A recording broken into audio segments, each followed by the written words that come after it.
I want you to know I'm on drugs. What are you guys doing here? All the drugs are okay now.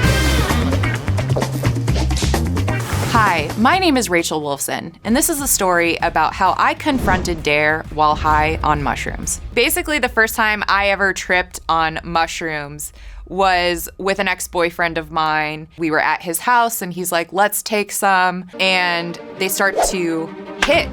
At this point, my ex realizes that he had forgotten to pick up cat food on the way home. We needed to go immediately to the grocery store. We have Hollywood, we have North Hollywood, then there's West Hollywood, and if you can't make it in there, there's East Hollywood. East Hollywood is Hollywood's brother who probably doesn't take as many showers as he should. So that's where we are, and I walk to the car and I look up at a tree and I start to see cat faces in the leaves. Cheshire cats, tuxedo cats, orange tabby cats. By the way, I'm fully dressed for a trip. I'm not dressed for a trip to the grocery store. I'm in sweatpants, a comfy shirt, weed leaf socks. We drive 5 minutes down the way to our local Vons. We get out of the car. I'm starting to doubt if my eyes are really seeing what I'm seeing or if I'm tripping, because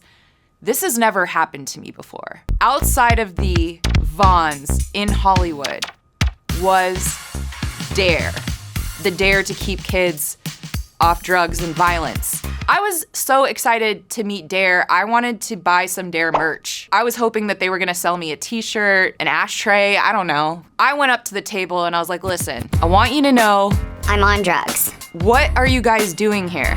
All the drugs are okay now. I think they were more confused than I was. What I did do was walk inside to the grocery store. It wasn't a grocery store. This was like a land for fruits and vegetables and cat food. Like, it was another world. It was a world where everything was just a shape and a color. There is no time, there is no space. We're all just together in this place.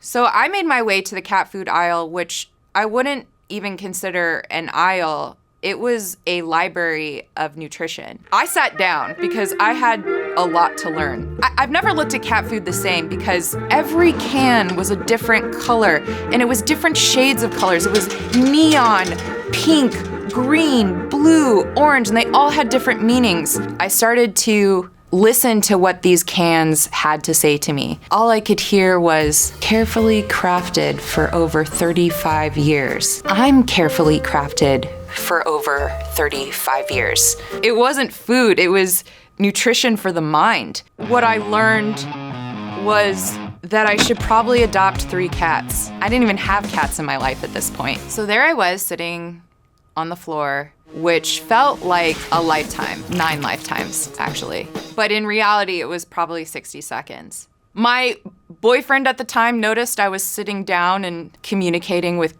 canned cat food. Luckily, he was sober enough to get me up and into the checkout line. I sat down also in the checkout aisle because I was for sure convinced that the bubblegum had something they wanted to tell me before I left. I don't really remember much of how the rest of that night went, or even how I got out of the grocery store, but I did learn something that day. I'm gonna be a cat lady. The thing about being a cat lady is that life chooses you.